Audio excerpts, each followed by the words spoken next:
Welcome to 3 Count Commentaries. Today we're going to be talking about NXT from August the 23rd, 2022. Lights out and more Worlds Collide stuff. Alright, so when it comes to our notes, I had a longer notes segment planned. I'm just going to shave it down because I don't have a lot of time. The long and the short of it, Bruce Pritchard went on his podcast, I believe, and said that he never wrote a single episode of NXT. And I feel like I've been saying that a lot, so there's no reason to go into that. But he came out and said he never wrote an episode of NXT. So you might not believe Bruce, but, you know, it's Bruce, it's Sean, it's other people. I know Kevin Nash came out and said that he's been trying to get his friends to admit that WWE was trying to destroy NXT and take Triple H's baby away from him. It's like, you have to understand the entire thing when it came to NXT 2.0 was a group effort. It was a group effort. I said it before, NXT, when they were trying to do the quote-unquote third brand, that was not what NXT was supposed to be for. It was developmental. And they had gotten to the point where now AEW exists. So now you're in a bidding war with guys that you're never going to bring up to the main roster. Besides the fact that they lost head to AEW and had to move to a different night, it was that now you're in a bidding war with a guy like Adam Cole, who is 5'7", 190 pounds. That's being generous. And he's not going to be working on the main roster of WWE. You don't see him working as a top guy there. You also don't see him, making a huge impact on Raw or SmackDown. This is during the Vince administration. So what do? You know, these guys who are undersized don't really see themselves as making it to the top of WWE. A lot of these guys are starting to leave. So now you could throw a bunch of money at them for them to wrestle in your developmental league, or you could let them go and start over. And they chose the latter, which is to let these guys go, even though they had all this experience. They let a lot of them go, and they chose to start over and start their recruitment from a different way. It just so happens that this coincided with the change in NCAA rules, which allowed them to do NIL programs, which means bring in college athletes, sponsor them a little bit, give them some experience in the wrestling field, see if it's something they really want to do, see if it's something WWE wants them to do, and then they can take it from there. This was a group decision, and it was a good business decision. NXT, as it stood, lost a ton of money already. It was never really a money generator. It didn't really start making money until it got on TV. So then it started becoming like this really expensive developmental system. And you're sending up to the main roster 40-year-old overweight guys, or just 40-year-old guys, period. And you're signing guys and they're 35. Look, you can't have 20 years of experience and be 22 years old. That's just not how it works. So when you're sending 40-year-old Damian Priest, 40-year-old Karrion Kross, 40-year-old Keith Lee, 40-year-old Riddle up to the main roster after 2 or 3 years in NXT, I mean, WWE either has to give these guys a mega push immediately in order for them to get over, or, you know, you basically have to shove them aside and try to find somebody younger to push. You know, we're looking for the long term here. And there was no long-term plan into NXT Black and Gold. I feel like I said this stuff all before. It's not a conspiracy. It doesn't need to be a conspiracy for this thing to have flopped the way that it did. And NXT UK transforming over to NXT Europe is the exact same thing. They're going to try a different way of recruiting. They're getting rid of a lot of the indie talent that they spent a lot of money on NXT UK. They're going to keep select numbers of them, but they got rid of most of them. And when they boot up NXT Europe, it's probably going to be the exact same recruiting system. They're going to start looking for hockey players, rugby players, track and field athletes, that kind of stuff. And not so much the European indies. I can pretty much tell you that from the jump. You know, that they're going to change how they recruit in Europe too. And it's the right thing to do. You know, always look forward. You know, you're definitely going to need some independent guys, but it's not a conspiracy. I don't see why people think Bruce and Vince and all these guys started taking over the show and rewriting it and changing their recruitment and all that kind of stuff. It's like, well, the parent company obviously is going to change some things that they want to get rid of, but for the most part, it's not a conspiracy at all. You know. All right. The second thing, Nikita Lyons, she says that she was not on SmackDown and it had nothing to do with the vaccine, and maybe she'll talk about it some other time. I'm guessing it's basically because her partner got injured. And it might be some other stuff that, you know, that took place, but what more can she do if her partner is injured? You know, what more can she do really? You know, like, what more can you do? Your partner's hurt. So yeah, sure, you're not going to be on the show if your partner is hurt. So it is what it is. Again, it's another conspiracy. She's not vaccinated, but apparently that's not the reason. She didn't say whether she was vaccinated or not. She just said that wasn't the reason. But when it comes to going to Canada, who knows? All right, let's get into this show. It already went longer than I wanted it to.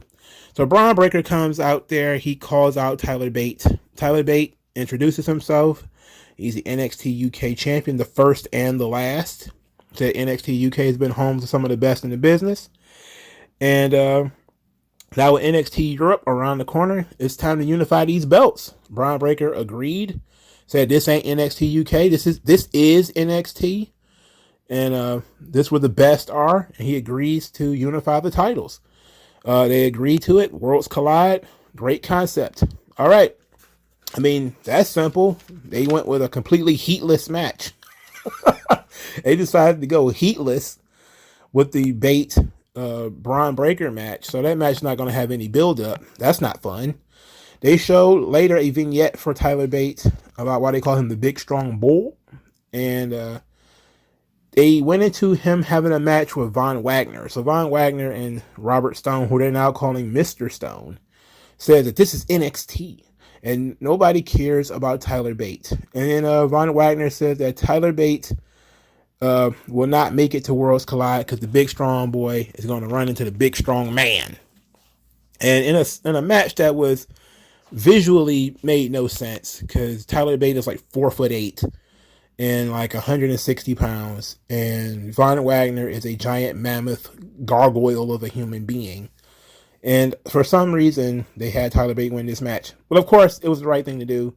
Tyler Bate's going to go on to wrestle Braun Breaker. I would have preferred for something to happen, you know, for you to add some kind of heat to this match. But it is what it is. The other match is going to be Meiko Satomura, Blair Davenport, and Mandy Rose. And this comes from the Blair Davenport promo, where, you know, she does a vignette where she says like she's charisma meets fury, born in England, raised in New Zealand. And she wrestled Indy Hartwell based off of the segment Indy Hartwell was involved in the previous week, where she got a letter from Dexter Lumis and that Blair Davenport had ripped it up.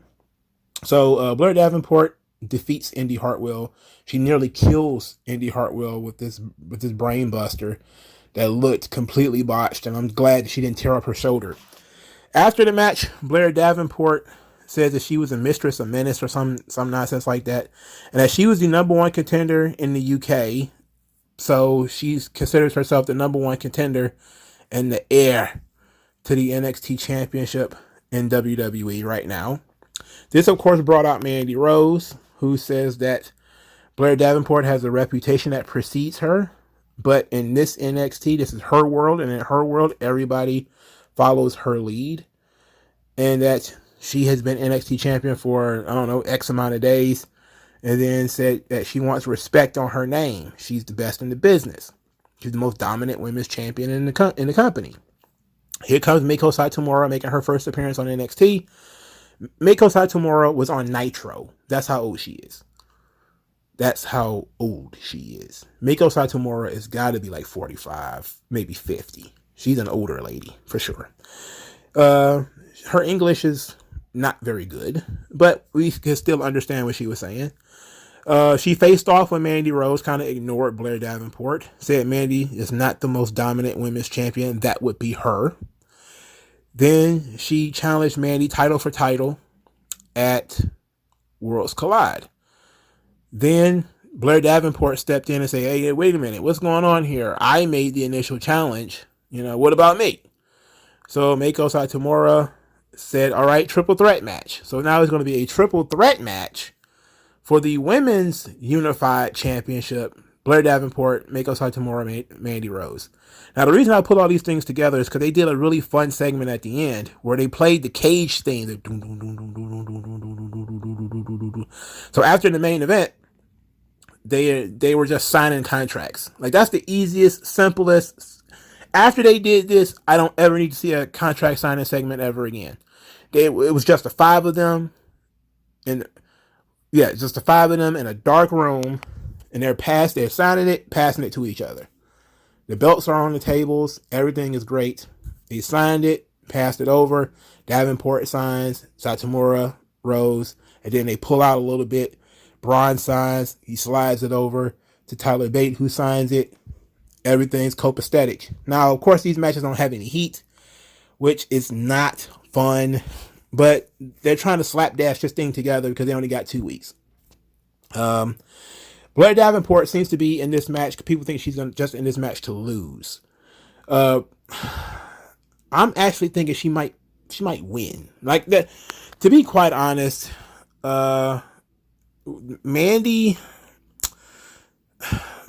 winning would be great, and she would definitely be the greatest NXT Women's Champion if she combines the two belts.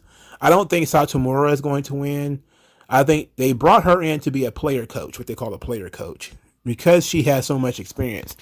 She is basically coming in to be the teacher for the women's division in NXT UK. But now NXT UK is gone. So I doubt she's going to be on NXT TV, every week, because she wasn't on NXT UK every week. I would guess that she would be brought in as a trainer just in NXT for a while until NXT Europe starts up. So she doesn't really need to be the champion anymore because she's not working with underneath talent anymore. So Meiko Satomura winning doesn't make any sense. Blair Davenport actually could use this as a launch pad for her career.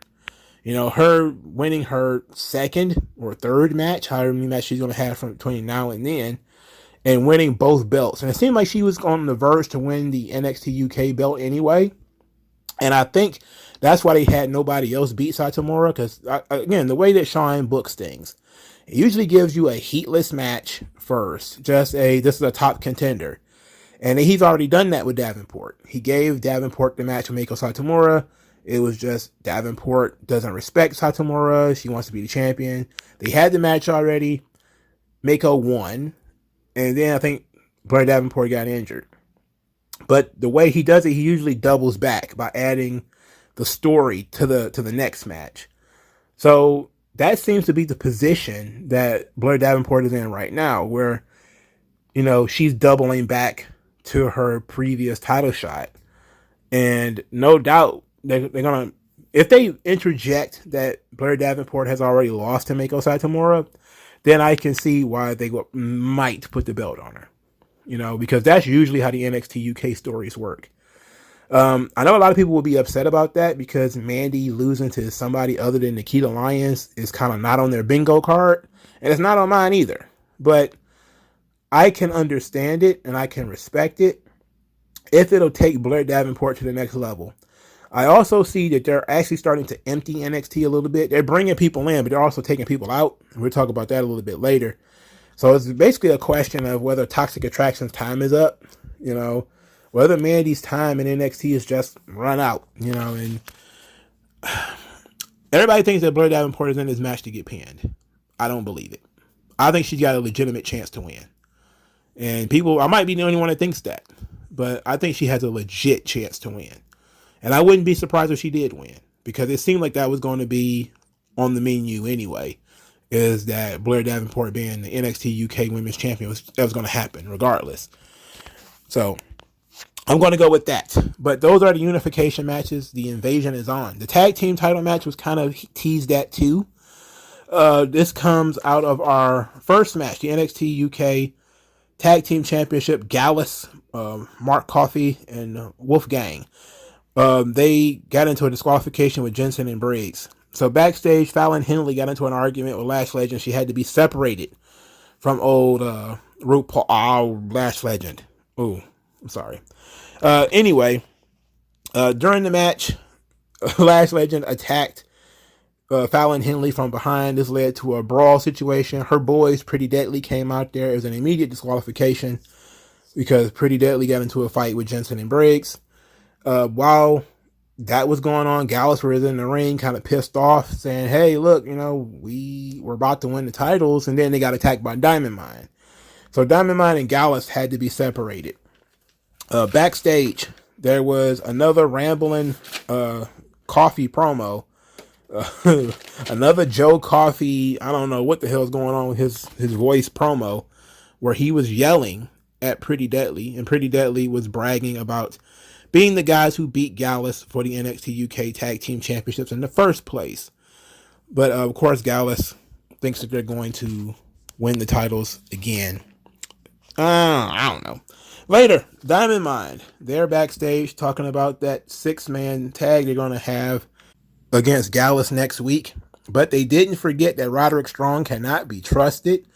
So the Creed brothers, Julius especially, does not trust Roderick Strong, who's like, come on, man. He's all of 14 years old in these promos. I can't stand it.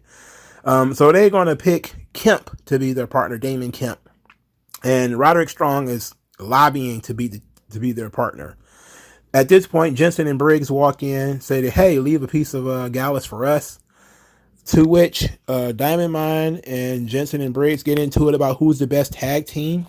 And they say, well, after you guys finish with Gallus, we'll figure out who the best tag team is in NXT. So they're leaving the tag team championship match kind of open. I'm guessing they're going to go fatal 4-way. Pretty Deadly, Gallus, Diamond Mine versus Jensen and Briggs. Now, interesting situation. How I would do it is I would put it on Gallus. I think they're the best team that's going to stick around. I think Diamond Mine's on their way out. That's just me personally. I think if you listen to my Raw review, and it should be like the Marvel Cinematic Universe by now. Just like WWE, you have to watch everything. You should probably listen to all the reviews.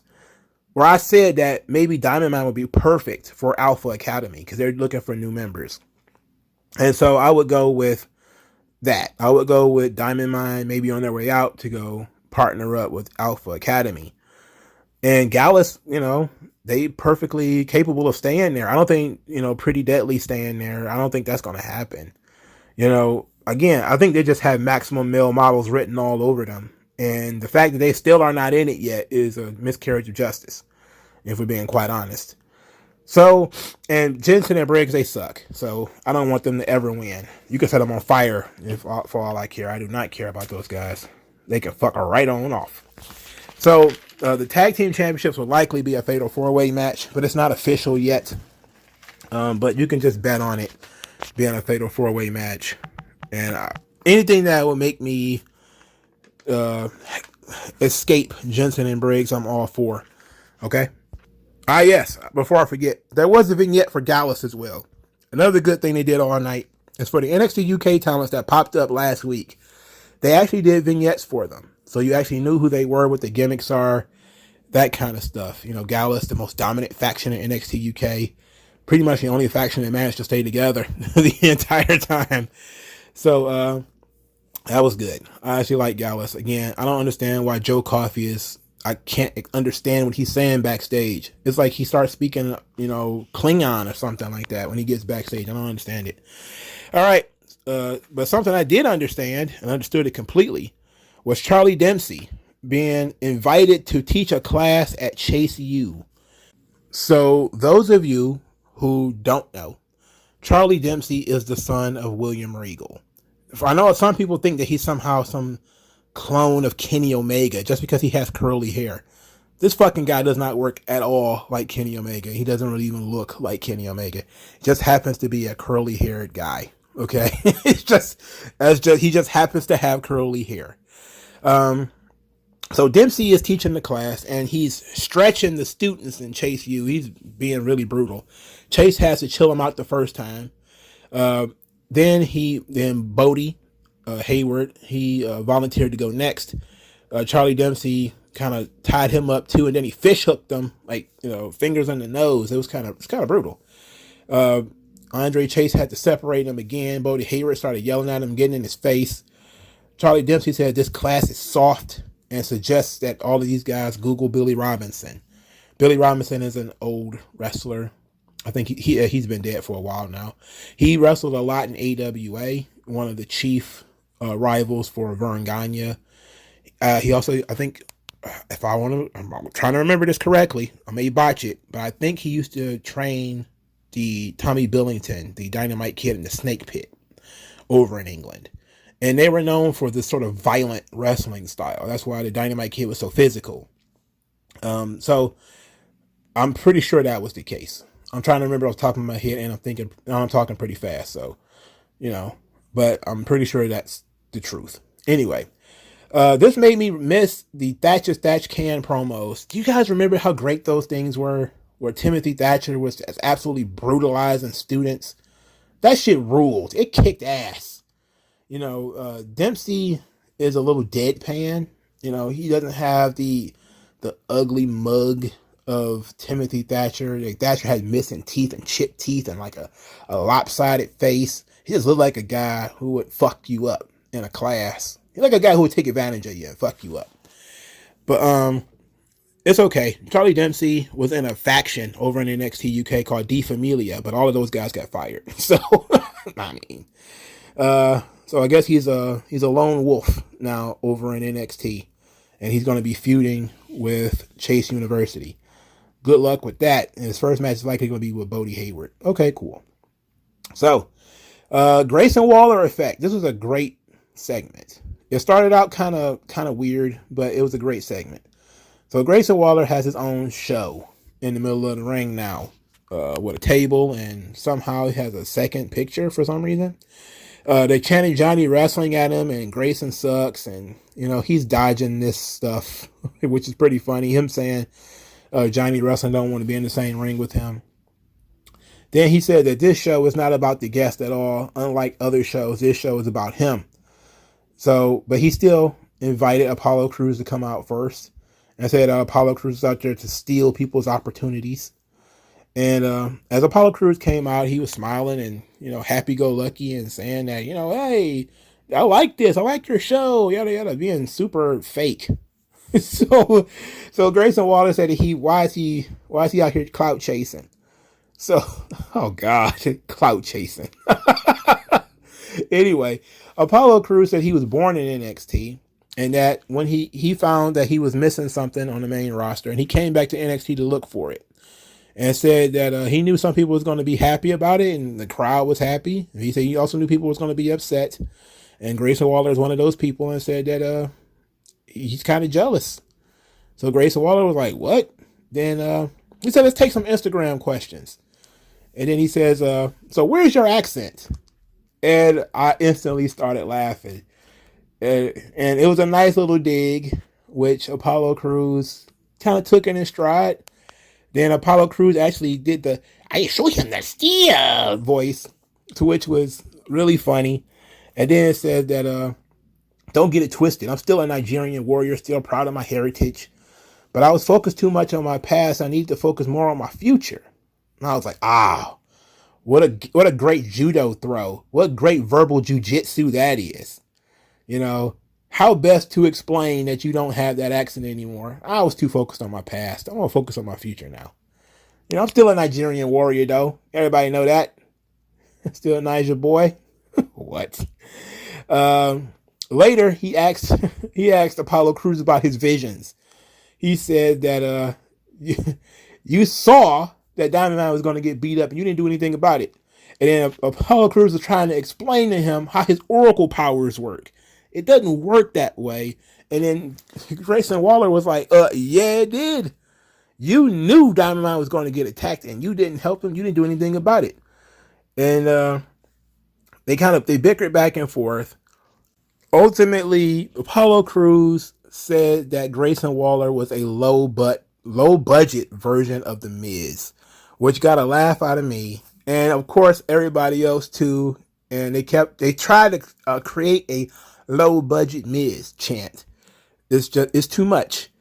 It's crazy how the Miz is being like, the Miz is in somebody's trunk somewhere or in a dungeon or something, duct taped up, and people are chanting for him again. Like, how could you be the Miz? You know, you're living your life, doing things, and every time you turn around, somebody's being compared to you on TV. You're not there.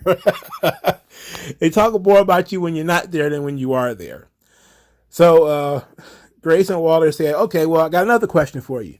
What are you going to tell your kids when they say you couldn't cut it on Mondays and you couldn't cut it on Fridays, so now you're back here in NXT? So you get some more verbal jujitsu from Apollo Crews as he says, I'm going to tell them Daddy was a champ on Mondays, Daddy was a champ on Fridays, and it won't be long before Daddy is a champ on Tuesdays. And then he knocked Grayson Waller on his ass. Great segment. Great segment. I'm glad that they actually, it's almost as if they understood and maybe was overthinking that people were questioning why Apollo Crews was still in NXT, because he's been there for a while now. His run down there has been longer than Natty's and Dolph Ziggler's combined at this point. But that was good. They explained why he didn't have an accent anymore, why he's not on the main roster anymore, what he's doing down there. You know, they still didn't explain his psychic powers, and I wish he didn't have them. I wish he did not have the psychic powers. I don't know where they came from. Whoever that came up with them need to get off the drugs or the alcohol or the combination of either one that created this concept, because that sucks. All right, let's do something else. All right, promise me you'll do something else. Next, Javier Bernal, aka Big Body Javi, was arguing with some guy backstage, and the guy called him a prick, which got a nice little pop from the crowd, because Javier Bernal, I've seen this name before, but I don't remember where he came from. I don't. But he's gonna fight Cameron Grimes. So Cameron Grimes, of course, Joe Gacy is watching him like a hawk from the perch above the ring. Grimes beats Javier Bernal, but not without trying to kill him first. On a back body drop, Bernal down there fell on his head. It was not pretty, not in the least. But he won with the cave-in. Later, Bernal walks around backstage, and he bumps into this young lady, to which, you know, he just imagines that she spoke to him first, and he just starts going off on her, like, almost isn't good enough, maybe for somebody like you. I'm like, man, she kind of cute. What you doing? You messing it up. You know, you messing up your game, man. What you doing? So the same guy, who I still don't know who he is, walks over to Javier Bernal, Big Body Javi, and that's a hilarious name, Big Body Javi. And what a hilarious name. Anyway, walks over to Big Body Javi, tells him once again, don't disrespect the lady, don't disrespect women. He's like, I'm Big Body Javi, I do what I want. And I was like, what?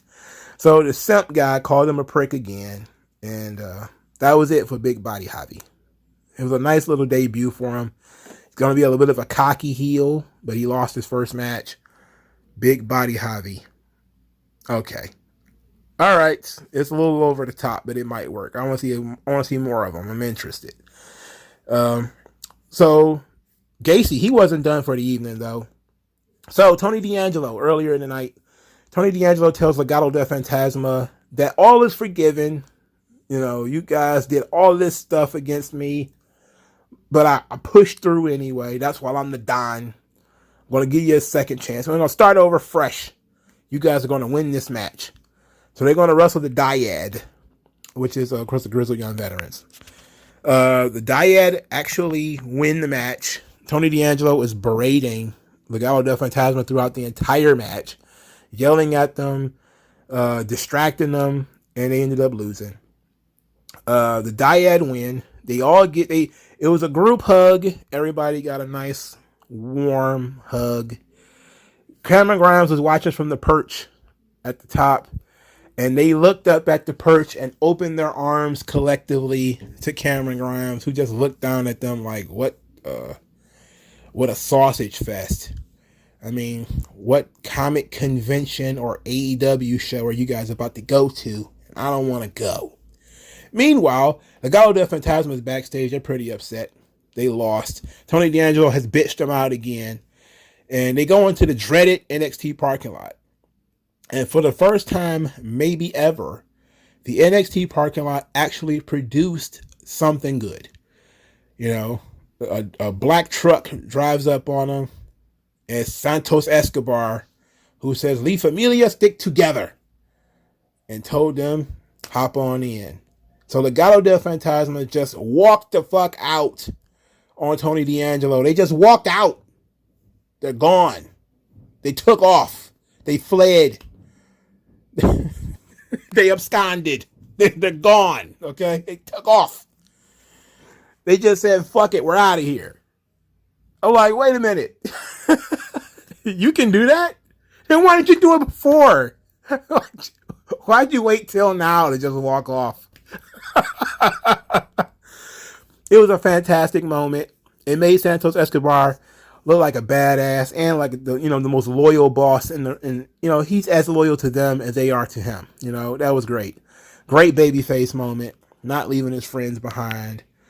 But it also was one final fuck you to Tony D'Angelo. Like, you may have gotten rid of me, but I'm still taking my crew with me. So that was great. Phenomenal segment. Of course, it opened up the logic hole of why didn't they leave, And also, why did Tony D'Angelo look kind of weak for forgiving them? Like, he should have been a little bit more brutal, punished them for doing what they did. But they haven't really been doing the best with Tony D'Angelo right now, but he's kind of on the back burner for now. So I guess we'll figure out what we're doing with him later. So now next week we have to figure out how we're going to explain to Tony D'Angelo, his crew just decided to go away, to abscond. They took off. They went AWOL. They went MIA. They're just gone. So that's great. We also had a nice little segment from Indy Hartwell. So after she lost to Blair Davenport, there's a lot of other stuff happened. All the stuff with the women's title, it took place. They went to commercial and some more shit. And Indy Hartwell was still just out there after she lost. She got on the microphone and said that the issue has always been her. She thought that she was going to be able to get over all the distractions and get over, all the losses, losing her friends, and when they got released and everything. But this must be what rock bottom feels like. And she said she's in the exact same position she was in before Stand and Deliver. She hasn't grown a bit, and she feels left behind. Just at that moment, Dexter fucking Loomis appears. The crowd erupts at this. She sees him. They crawl to one another, and Index reunites. They got a big kiss going. It got the building rocking. Like, this is the power of good storytelling. When you tell a story that makes sense and people actually are involved in it, it doesn't matter what people look like. It doesn't matter, their size or anything like that.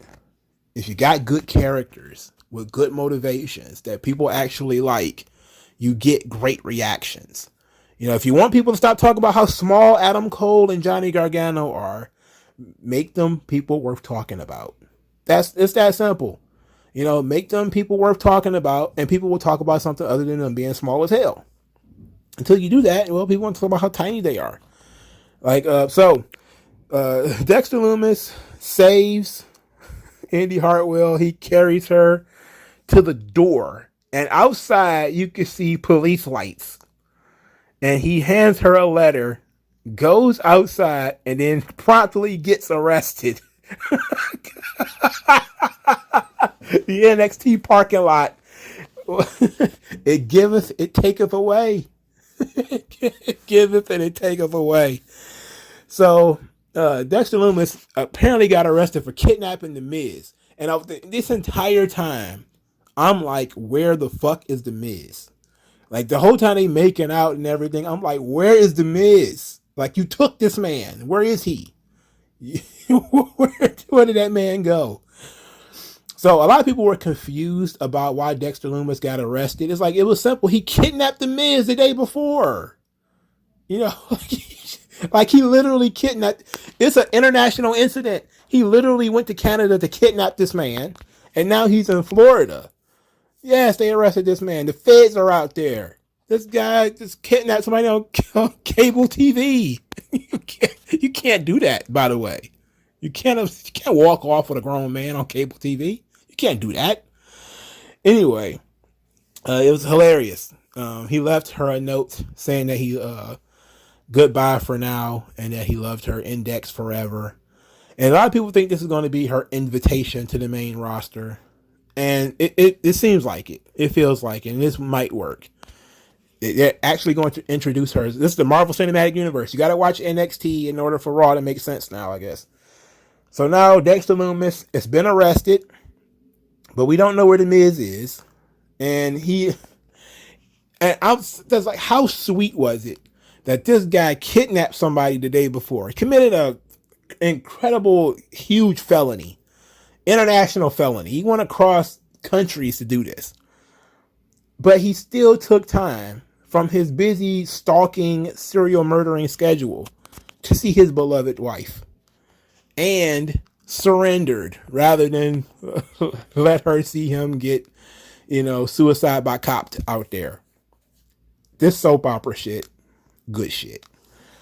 Good shit. This was excellent. This was excellent. Him just surrendering is going to be wild. The Miz cannot just show back up on Monday. He just can't be like, I was in a dark room, Ciampa.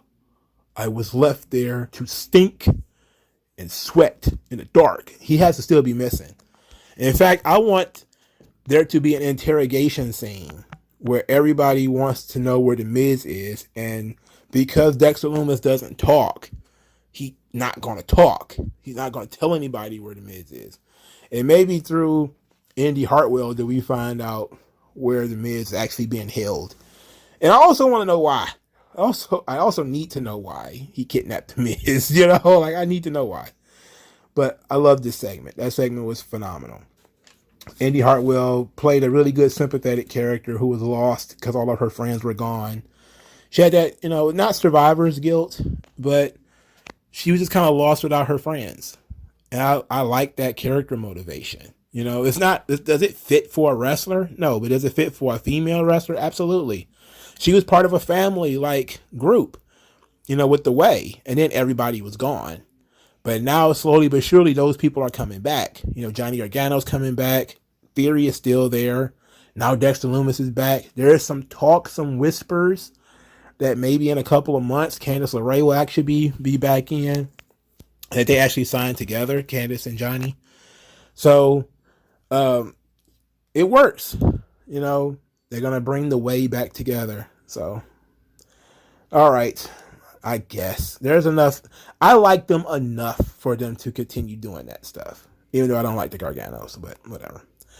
Alba Fire cut more promos, talked about, Lash Legend disrespecting her ancestors, and said no one will extinguish her flame. She's a warrior and will honor the women who kept the flame before her. I think, isn't she done with Lash Legend? What is her next move? She's lost in the lurch right now. Alba Fire lost in the lurch. So Tiffany Stratton, she cut a promo backstage and says that she doesn't care who wins the women's NXT championship match. The winner's going to have to deal with her. And that once she gets done with Wendy Chu is not going to want to show her face in NXT anymore, which is good for everybody. And then said that the women's division is going to be all about her after the fact. This leads us to the main event, the lights out match. Wendy Chu versus Tiffany Stratton. Now, they literally turned the lights out, but it was visible. There was enough light for us to see everything. So it actually came across very well. Tiffany Stratton decided to wear the longest, most absurd braids possible. And Wendy Chu put on her fighting onesie. So it was what it was. Wendy Chu wins the match. They broke out some Legos at one point. They actually missed the Lego spot, which was funny. It was an overhead throw, or what they call it, the sack of shit. But it's like, you know, literally the move that JBL and Scott Hall made famous, the overhead toss. That was supposed to be onto the Legos, but Tiffany didn't throw her far enough. So she picked her up and body slammed her on the Legos. I'm not a big fan of the Lego spot. I get that they can't do thumbtacks and they can't do blood, but Legos are not a fun thing to fall on. They also have no business in a wrestling match. So I don't know. My problem with this match wasn't that, you know, Wendy Choo won. I mean, she should win. She's the babyface. She has to win the blow-off match. You know, Tiffany Stratton's not about to be the champion right now. So she didn't really need to win the blow-off match. She's fine. She won most of the matches in this feud anyway. That being said, my problem with this match was that Wendy Choo doesn't have a second gear. You know, like I was watching some of her offense, and there was no malice behind it. There was no toughness behind it. There was no intensity behind it. You could say the same for Tiffany Stratton, but she has the athletic gifts, the promo ability, the character, all that kind of stuff. The look, like she's nearly a complete package. That her, you know, mean streak and stuff like that will come. Well, Wendy Choo, she just comes across like a comedy character doing comedy shit. And even even in this match though, they had the loaded body pillow. Like it was loaded with Legos. Like, you know, the loaded body pillow, and she had her bed at ringside so that she could slam Tiffany Stratton through the bed, you know, or the box spring rather. No, the bed frame. So they slammed her through the bed frame and then beat her with the top rope splash or whatever. I think it was like a reverse frog splash. It was interesting. You know, I had fun with it, but I don't. Wendy Choo is not my thing, man. She's just not. She doesn't really do it for me. So that's the bulk of the show. There's a couple of more scraps to be discussed here. For instance, Wesley was backstage with Caden Carter and Casey Catanzaro. And he basically was being super fake, laughing at all their jokes. Like, you girls are on fire. You're bad as hell. You're the women's tag team champions. Y'all the best. And they're like, yeah, we want people to step up. It's like nobody has stepped up to them since they won the titles because there is nobody else in the division right now. Which, you know, it is what it is. That's probably why they're going to bring in some people from NXT UK. They need some contenders right here. At least Wesley didn't have that afro anymore. He looked like a goof with that afro. Only certain people can wear afros. You know, afros ain't universal for black people. Not every black person looks cool with an afro, you know. Some people look badass with afros. Some people look like morons. This dude looked like a moron with an afro. Thank God he got rid of it. And the last thing was Cora Jade, who cut a promo about beating Roxanne Perez and says that if Roxanne was so great, why did she win the match? Then said for anybody who talked about the double standards, that if she had gotten DDT'd on the stick, nobody would be talking about it. Nobody would care. They would just say she got what she deserved. But since she did it, all of a sudden it's a bad thing to do. Then she said for anybody who thinks that she should have got disqualified, they need to have sex. Or she said go on a date. It was one of the two. If you think I should have been disqualified, you're an incel. Oh, that's great. Oh, that's great heat. She's kind of lost in the shuffle now, but I mean, I guess there are a few where Roxanne is not over. But that was pretty funny. Go get laid. You care too much about the rules, bruh. Go touch a woman. You go touch a woman and let me watch. Anyway, all right, so that was NXT. Solid enough show. Main event was okay. Some of the middle part, not that great. But there was still enough in this show to really get excited about and to really be happy about. You know, the Index stuff, the Legado del Fantasma stuff, that's top tier storytelling shit. I love both of those moments. It's phenomenal. Made up for how weak the build to this Worlds Collide card is. I'm very, upset about that, considering how masterfully put together Heat Wave was. Kind of disappointed there was no Carmelo Hayes on this show. You know, not even a hide or hair. Nobody talked about him at all. So maybe he'll be the focal point next week. Especially since the Heritage Cup apparently hasn't come up either. To my knowledge, and from what I was told by people who know the spoilers of NXT UK, I mean, most of you don't watch it anyway. Noam Dar is going to win the NXT Heritage Cup and likely will bring that to the United States. He hasn't been fired, so he's going to come over, and maybe they'll do a Heritage Cup North American Championship fusion, unification match. To be honest, though, a lot of these matches are weird because they're babyface versus babyface, you know, or heel versus heel. Now, Mandy and Mako was fair because Mako is a babyface, Mandy's a heel. But Tyler Bate and, you know, Braun, that's babyface versus babyface, man. That was not going to do Braun any favors. He needs a heel with some heat. Diamond Mine versus Jinx, Jensen and Briggs, that's babyface versus babyface. So you got to get the belts off of Jensen and Briggs or get the belts off Diamond Mine. So that's why I think they're going to go the Fatal 4-Way route. But Noam Dar is a heel. But Carmelo Hayes is also a heel. So now they're going to do heel versus heel. Now, they've gotten away with it before because the crowd in Florida do like Carmelo Hayes. And if you put him in a situation where it's heel versus heel, they're going to choose Carmelo.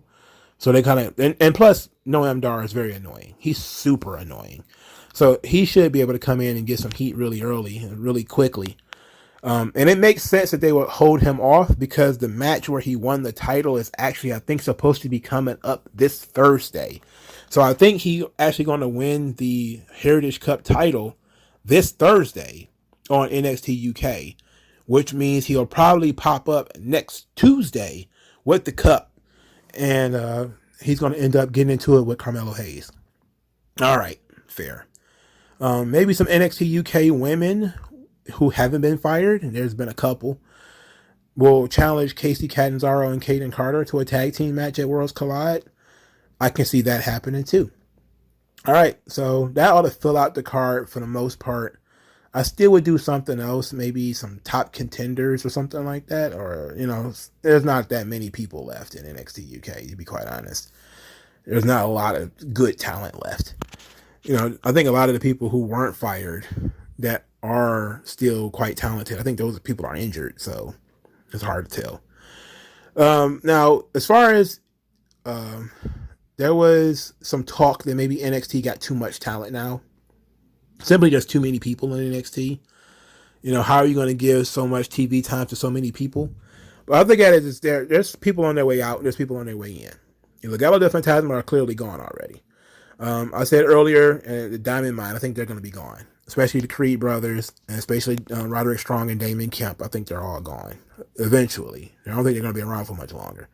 Pretty Deadly and Indy Hartwell. I think Indy Hartwell is pretty much done. You know, this seemed like a good buy for her.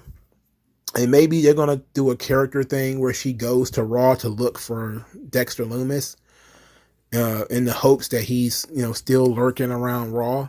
And that's going to bring her to Raw. That ought to be fine. But she's done everything she can do in NXT. She's not going to be the champion. So why is she hanging out down there? It just doesn't make sense. She needs to get the hell out of there. And as far as people coming in, you got Blair Davenport coming in. You got Gallus coming in. That's 4 people right there. So if you got 4 people leaving, that's Legado del Fantasma. You got 4 coming in. Blair Davenport and Gallus. But you also probably going to have Indy Hartwell leaving. And you're probably going to have Diamond Mine leaving. And then who knows, maybe even Cameron Grimes is on his way out, or maybe even Solo Sikoa might be on his way out. And you still have some people like Noam Dar that's floating around NXT UK who just haven't popped up on this show yet. And then you also have a warehouse full of talent that you just signed, people that we've never seen before, who only work on Level Up, you know, and stuff like that. So NXT is kind of full right now. And shutting down NXT UK really thinned made the roster seem very heavy right now. So it was interesting. But I think they're going to end up balancing it out, and the cuts are going to come. You know, the cuts are coming. They started with NXT UK. There are probably going to be some cuts soon of some people who are in the warehouse that aren't progressing as fast, because there's a limited number of lockers. And if you're going to have some people from Europe staying in the company down there right now, there's going to be some people who were on the cusp, maybe not as improving as fast. And just to open up some space, they're going to be some releases. So I expect to see some people getting released soon. Within the next, maybe after Worlds Collide, there's probably going to be some cuts. I forgot to talk about JD McDonough. He was upside down, but creeping out Wesley. Who cares? He lost. It doesn't matter. So NXT was a fun show. Some really great high moments in this show. Some great stuff. If you've been following these characters, you get these good blow off moments.